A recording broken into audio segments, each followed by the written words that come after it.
Welcome to NCW Live News. I'm Steve Hare, joined right now by Douglas County Under Sheriff Kevin Morris, who has a special announcement he'd like to make today. I'm excited to announce that I am running for sheriff for Douglas County in 2018. Now that's a big decision, a big commitment here.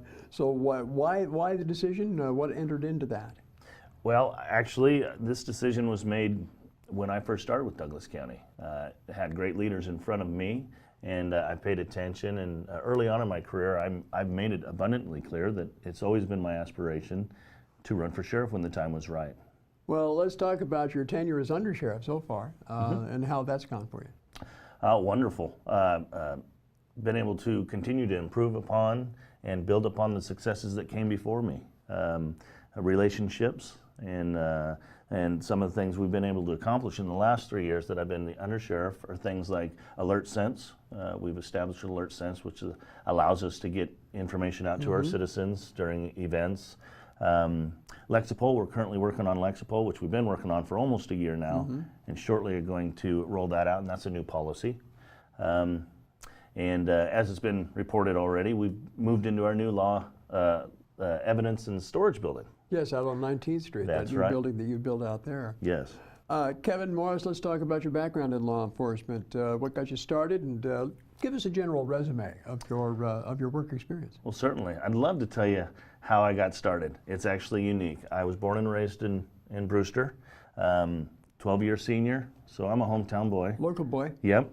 And I went in the military, in the Navy. I was stationed on the Saratoga aircraft carrier. I was a firefighter rescue guy, crash and salvage team on the carrier. Oh, great. When I got out, my goal was to get into computers, be a computer programmer. I thought, that's probably where the future is going. And so I enrolled in school, came home, enrolled into school, and had to get a nighttime job. Nighttime job was security. So I met the local law enforcement and made friends. And they asked me, hey, you want to be a reserve officer? And I didn't know much about it. And I said, well, how much does it pay? And they said, well, nothing, it's voluntary. And I declined. I said, I'm busy, going to college, working full time. And about a month later, one of the sergeants said, I'd like you to ride with me one night. And I said, well, why? And he said, I think you have the personality and the character for this job, and I'd like you to just ride with me one night. And as fate would have it, within 10 minutes in the car, we joined in an active pursuit that went through town. The adrenaline Got dump. the adrenaline going. Yeah. Oh, absolutely. And I was a civilian. I couldn't do anything. I had to sit in the car. But what I watched that night was a pursuit that went through a community and put everybody at danger. The suspect crashed and fled. I couldn't get out of the car, and there was something inside of me that really wanted to chase him. But I watched 4 agencies work together and bring a solid conclusion to that event. And that night I said, I'll join the reserves. And I went through the Reserve Academy while I was going through college. And then the history was made then. I got the bug, and I was committed from then on. So how has it been working for Sheriff Jesdahl, under Sheriff Jesdahl? Oh, wonderful. Sheriff Jesdahl, he has a lot of the same philosophies that I personally have. I've learned a lot of my skill set by paying attention, most of which is communication, letting people know what's going on out there, communicating with the men and women we work with, other agencies. We can't succeed at anything if we don't work as a team. Also, part of your job, of course, is setting the budget for the Sheriff Department as an elected department head. That's what you do. What are your fiscal philosophies in terms of running law enforcement activities for Douglas County? Well, I truly believe that you have to fund the agency to accomplish the goals throughout the year. Well, law and justice is the biggest driver of the budget in the county. It certainly is, in current expense. And we've been very successful since I've taken over, preparing the budget and overseeing and managing it. And if you can only imagine, that's a very stressful thing, kind of uncontrollable, if you will. You don't know how many fires there will be, how many major crimes we have to investigate, which all cost extra money. So we put together a budget that can sustain through a year, a normal year.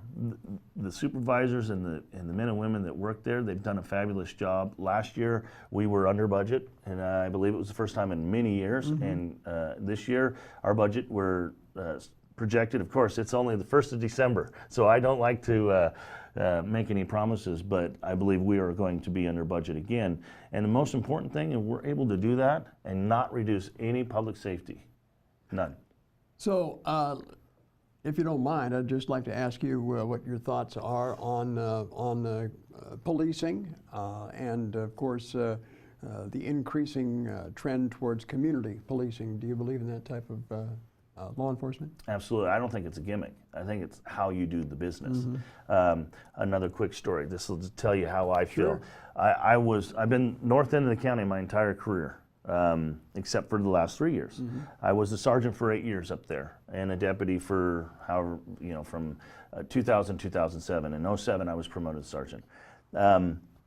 On the city council for 2 terms up there, coached Little League, high school basketball, track, part of the board for the golf course. I believe in being part of the community, not just while you're patrolling, but in your life, because that's what we are. We're nothing different but the community. There's one event, and I've told people this many times. Late one evening, my wife and I were, I think, watching TV, relaxing with the kids, and knock on the door. And it was a Hispanic lady, spoke very little English. Late in the evening, she drove to our home because she knew that's where the police officer lives, and she had a water main break, and she wanted help. And so I sat down with her, and we got it worked out, got the right people en route. And I've told people this story, and they said, doesn't that bother you that somebody's going to get in their car and interrupt you? And I said, that small inconvenience is nothing to me. What I think the big picture there is, there's a person I've never met before who trusts me. I built that trust because of the work I was doing. And there's no way she was thinking, I'm going to grab a wrench, some plumbing tape, and a pipe and drive down and fix it. She just felt comfortable that this is a man who I have seen work in my community who will come and help me. And that's what I like, and that's what I would embrace, and I believe our men and women right now have the same philosophy. Do you feel that the department is currently adequately staffed with patrol deputies? Well, last year we increased 2 patrol deputies for patrol, and so yes, we put numbers together, we worked on it for a year, and we've been working with the other department heads, with the commissioners, and we asked for 2 bodies. We said, this is what we need for patrol. They gave it to us. So yes, I would say, working as a team, all through the county, right now we're doing pretty good. Now, having said that, we always have retirements. Our senior deputy left yesterday, and I'm so happy for him. But it's a vacancy. We've got a conditional offer. We have academy time. So on the books, I think we have, but they're not all on the road yet. So we keep working through that. Well, you've just announced your intentions to file for candidacy with your PDC documents that you've been filed. You've also received some endorsements.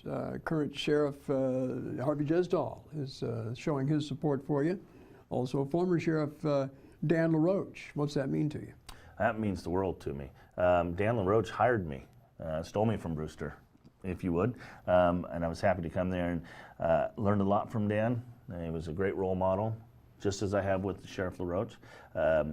Retired Wenatchee PD chief and retired, he was also the captain for Tom Robbins. He has openly endorsed me, wrote a really nice thing on my Facebook page for my campaign.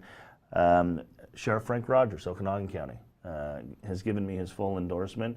And one of the really big ones, it speaks volumes to me, is the Guild, the Sheriff's Guild. The men and women I've worked with for 18 years, just shy of 18 years, have endorsed me. They are supporting me 100%. And that means a lot, especially considering that I've been a supervisor for 8 years and an administrator for 3. I haven't done too bad then. Well, so far you're the only candidate to file, so it'll be interesting to see how this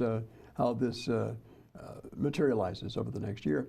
But again, is there anything you'd like to add before we let you go? No, yes. What I want, if somebody else files, is all I want is the opportunity for the community to see us, and that's why I really appreciate being here. Let us lay on the table what we've done to prepare ourselves for this very important job, and let our community decide who they want to lead their sheriff's office, and I'm comfortable with that. So there you have it. Kevin Morris, Douglas County Under Sheriff, has intentions to file for candidacy for the Sheriff's Department role, and so thank you very much for joining us. Thank you very much. Bet.